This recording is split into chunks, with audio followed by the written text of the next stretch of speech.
নমস্কার বন্ধুরা, আপনারা সব কেমন আছেন? আশা করি সবাই ভালো আছেন। এগ্রি সাকসেস ইউটিউব চ্যানেলের পক্ষ থেকে আপনাদের সকলকে স্বাগত জানাই। বন্ধুরা, আজকে একটা নতুন প্রতিবেদন, লিচু স্প্রে। তো বর্তমানে লিচুর কি স্প্রে করবেন? আমাদের এখানে কিন্তু বন্ধুরা বৃষ্টি হয়েছে। বৃষ্টির পরবর্তীতে লিচুতে সঠিক স্প্রেটা খুবই গুরুত্বপূর্ণ। যদি সঠিক স্প্রে না করতে পারেন তাহলে কিন্তু লিচু পোকা লেগে যাবে, ছত্রাকে আক্রমণ ঘটবে এবং কিন্তু লিচুর সঠিক বৃদ্ধি হবে না। লিচুটা বৃদ্ধি হওয়ার আগেই কিন্তু আপনারা কিন্তু দেখতে পাবেন হয়তো লিচুতে রং ধরে যাচ্ছে। তো এই সমস্যাগুলোর হাত থেকে কিন্তু আমাদেরকে বন্ধুরা বাঁচতে হবে।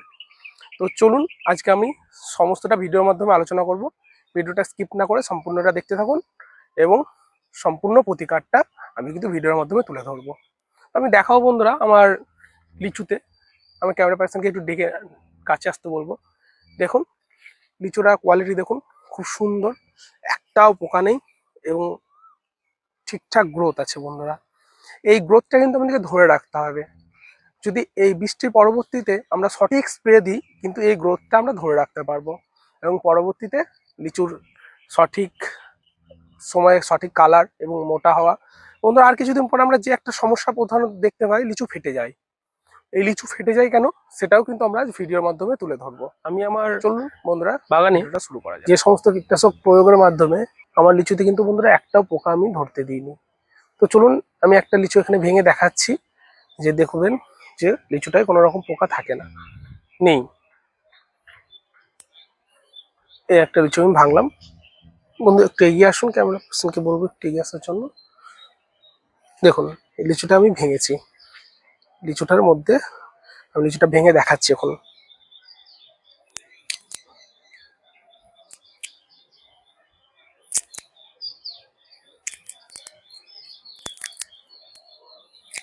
দেখুন লিচুটা শ্বাস হয়ে গেছে।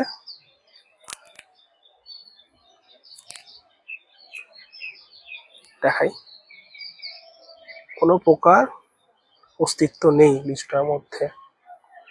তো আপনাদের লিচুকেও এইরকম পোকা মুক্ত করতে বর্তমানে কি কীটনাশক দেবেন সেটা আজকে ভিডিওর মূল বিষয়বস্তু, এবং ছত্রাকে আক্রমণ থেকেও বাঁচাতে হবে। দেখেন খুব সুন্দর একটা লিচু, যে লিচু শ্বাস হয়ে গেছে বন্ধুরা। এই পরিস্থিতিতে বৃষ্টির পরবর্তীতে কি ভিটামিন দিলে লিচুর মোটা হবে? লাল হয়ে যাওয়ার আগে মোটা করতে হবে কিন্তু বন্ধুরা আমাদেরকে। বাজারে চাহিদা করতে গেলে লিচুর সাইজটা কিন্তু সব থেকে গুরুত্বপূর্ণ বিষয়। সাইজ এবং কালার দুটোই কিন্তু খুব ম্যান্ডেটরি। তো বন্ধুরা, এখন আমরা একটা ভিটামিনের কথা বলবো এবং কি কীটনাশক, কোন ছত্রাকনাশক, চলুন দেখে নেওয়া যাক। তো বন্ধুরা, এই সময় প্রথমেই আমরা কিন্তু প্রয়োগ করতে হবে এই লিচুতে, যাতে পোকা না লাগে এবং এই ফুটো না করে দেয়। লিচুর বন্ধুরা এই জায়গাটা কিন্তু ফুটো করে দেয়, এবং ফুটো করে দিলে কি হবে, লিচুটা কিন্তু ঝরে পড়ে যাবে। লিচুটা মোটা হওয়ার আগে ঝরে পড়ে যাবে। আমার বাগানের তলে দেখাবো, খুব কম লিচুই ঝরে পড়ে আছে। যা আগে ঝরে পড়েছিল, কিন্তু এখনকার কোনো লিচু বর্তমানে ঝরে পড়ে না। এগুলো সব আগেকার। এখন বর্তমানে কোনো লিচু ঝরে পড়ে না এবং ঝরছেও না। দেখাবো, কোনো রকম ঝরার কোনো লক্ষণও নেই। তো যাতে আপনাদেরও বাগানে লিচু না ঝরে, দেখে নেওয়া যাক। বন্ধুরা, এই সময় আমরা কিন্তু সুপার ক্লার ব্যবহার করতে পারি পোকার জন্য, সাইপারমেথ্রিন 25%। এটাতেও কিন্তু আমরা আমাদের লিচুর পোকা আটকাতে পারবো। কিন্তু এইটা, এই বিষটা কিন্তু আমরা দেওয়ার পাশাপাশি আমরা যদি কোনো বায়ো প্রোডাক্ট ব্যবহার করি, তাহলে আমরা কিন্তু রেস প্রতি লিটার জলে 1 থেকে 1.5 ml করে, এবং পোলার, আমরা পোলারও সেমভাবে 1 থেকে 1.5 ml করে। এছাড়া আমরা আরেকটা বিষয়, ইমেজও কিন্তু আমরা ব্যবহার করতে পারি। এমপিএল কোম্পানির ইমেজও 1 থেকে 1.5 ml করে প্রতি লিটার জলে মিশিয়ে আমরা কিন্তু লিচুতে প্রয়োগ করব। এছাড়া বন্ধুরা, এই সময় আরেকটা জিনিস আমরা লক্ষ্য করি, সেটা হলো লিচু ফেটে যাওয়া। আর কিছুদিন পরে লিচু কিন্তু ফেটে যাবে। তো বন্ধুরা, লিচু ফেটে যাওয়ার মূল কারণ হলো বোরনের ঘাটতি। তো আমরা কিন্তু বোরন প্রয়োগ করব। আমরা অ্যারিজে বোরনটা 2 গ্রাম করে 15 লিটার জলে আপনারা 30 গ্রাম করে ভালোভাবে জলে আগে দ্রবীভূত করে নেবেন, তারপরে প্রয়োগ করবেন। এছাড়া এই সময় কিন্তু ফলটা মোটা করার জন্য মাটিতে যথেষ্ট রস আছে, এই রসের সময়তে কিন্তু ভিটামিনটা প্রয়োগ করলে গাছ ঠিকঠাক নিতে পারবে। কারণ আমাদের এখানে বৃষ্টি হয়েছে, আপনাদের যদি জলের ঘাটতি হয় তাহলে কিন্তু সেচটা ঠিক সময় মতো দেবেন। যদি জলের প্রয়োজন হয় তাহলে কিন্তু জল দেবেন, কিন্তু জমিতে কিন্তু খুব একটা মানে ছাপিয়ে ছাপিয়ে দেবেন না, যাতে জলটা দেওয়ার পরে 2-1 ঘন্টার মধ্যে জলটা বসে যায়, সেরকম ভাবে জল দেবেন। দেখা গেলো এমন করলেন যে সেচ ভরে দিলেন, জল হয়তো একদিন থেকে গেল, এতে কিন্তু বন্ধুরা লিচুর ক্ষতি হতে পারে। তার জন্য সেচটা কিন্তু সঠিক মাত্রায় দেওয়া উচিত হবে। আর সেচটা সব সময় বিকেলের সময় দেওয়ার চেষ্টা করবেন, কারণ এখন রোদের তাপ প্রচন্ড বেশি, এই বৈশাখ মাসে প্রচন্ড রোদ।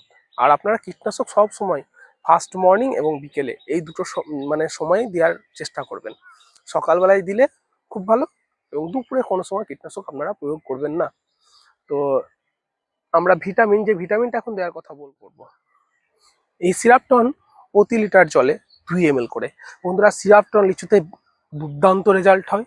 আমি তো আমার লিচুতে প্রয়োগ আগেও করেছি, প্রতি বছরে আমি সিরাপটনের প্রয়োগ করে থাকছি।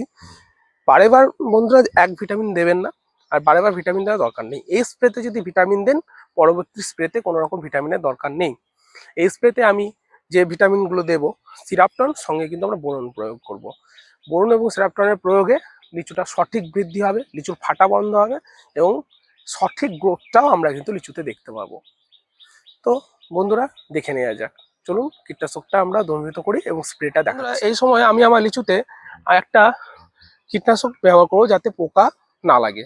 তো এই সময় আপনারা নানা রকম, যেমন আমি নাম করেছি আগে, পোলার, রেস এবং থর, সুপার থর, এরকম নানা রকম বিষ আপনারা কিন্তু একটা প্রয়োগ করতে পারেন। আমি এখানে আমরা যেটা ব্যবহার করছি ইমেজ, তো আমি এখানে একটা ছোটো কোটায় নিয়ে এসেছি বাড়ি থেকে ঢেলে। তো প্রতি 15 লিটার জলে আমি এখানে 1.5 ml করে 1.5 ml হিসাবে আমি এখানে দেব, ঢেলে নেব।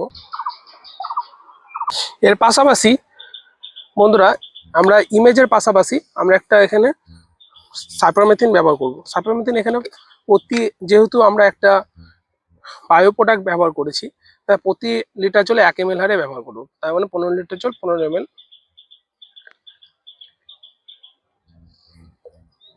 দিয়ে দেবো। বন্ধুরা, এই সিরাপটনে যেটা আছে মোর অ্যামাইনো অ্যাসিড এবং পেপটিডস মিক্সচার্স, তো এইটা ভালো করে দেওয়ার আগে ভালোভাবে ঘুলিয়ে নেবেন, এবং প্রতি লিটার জলে 2 ml হিসাবে আপনারা ব্যবহার করবেন। আপনাদের জল যে হিসাবে লাগবে, তো সেই হিসাবে আপনারা কিন্তু এটা মিশ্রণটা বানিয়ে নেবেন।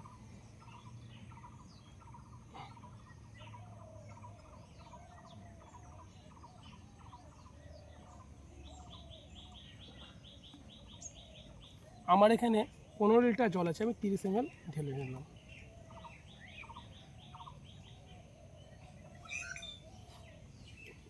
বন্ধুরা, এর পাশাপাশি যেটা এই সময় ব্যবহার করতে হবে যাতে লিচুটা না ফাটে, তো বন্ধুরা বোরনের ঘাটতিতে কিন্তু লিচু আমরা ফাটা লক্ষ্য করতে পারি।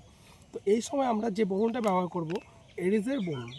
বন্ধুরা, এটা 20% বোরন আছে। বন্ধুরা, এই 20% বোরনটা আপনারা টাটার কিংবা এরিজেরই ব্যবহার করবেন। এটা কোনো ব্র্যান্ড প্রমোশন নয়, আমি এটা ব্যবহার করে খুব ভালো রেজাল্ট পেয়েছি, তাই কিন্তু আপনাদেরকে আমি বললাম। আপনাদের হাতে এলাকায় যেটা পাবেন সেটা অবশ্যই ব্যবহার করবেন তাহলে। তো এটা ডোজ হলো প্রতি লিটার জলে 2 গ্রাম করে। বন্ধুরা, এটা ডোজ হলো, পারফেক্ট ডোজ হলো প্রতি লিটার জলে 2 গ্রাম হারে কিন্তু আপনারা এটা ব্যবহার করবেন। তো এখানে আমি ঢেলে নেব সব করে, মোটামুটি আপনারা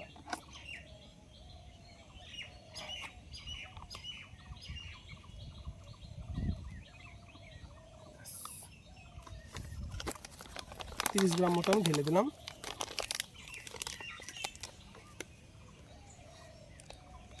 আপনারা কিন্তু একটা ছত্রাকনাশক এই সময় ব্যবহার করতে পারেন।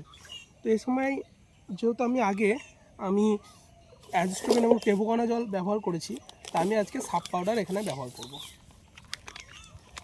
তো সাপ আপনারা কিন্তু এখানে ব্যবহার করতে পারেন কার্বনডাইজেম এবং ম্যাঙ্গোজেব। কার্বনডাইজেম আছে 12% এবং ম্যাঙ্গোজেব 63% WP ফর্মে আছে। তো আপনারা এটা দেবেন প্রতি লিটার জলে 1 গ্রাম করে ব্যবহার করবেন। এখানে 1 গ্রাম থেকে 1.5 গ্রাম।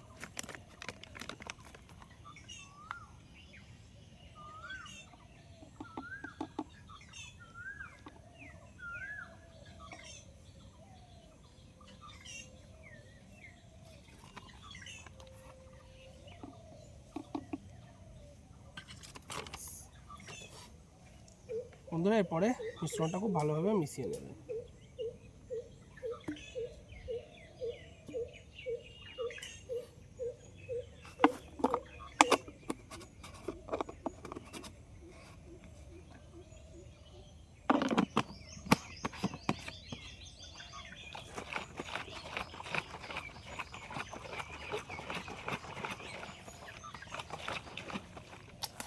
বন্ধুরা মিশ্রণটা খুব ভালোভাবে মিশিয়ে নিলে চলুন আপনারা এর প্রয়োগটা করতে পারেন।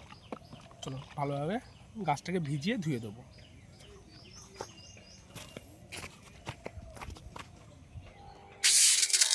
দেখুন সুন্দর হয়েছে, দেখুন একদম ডগাতে উঠে যাবে, সুন্দর হবে। তো বন্ধুরা ভিডিওটা ভালো লাগলে একটা লাইক কমেন্ট শেয়ার করবেন। পরবর্তীতে এরকম কৃষি সম্বন্ধীয় নানান রকম বিষয় আমি আমার চ্যানেলের মাধ্যমে আপনাদের সামনে তুলে ধরবো।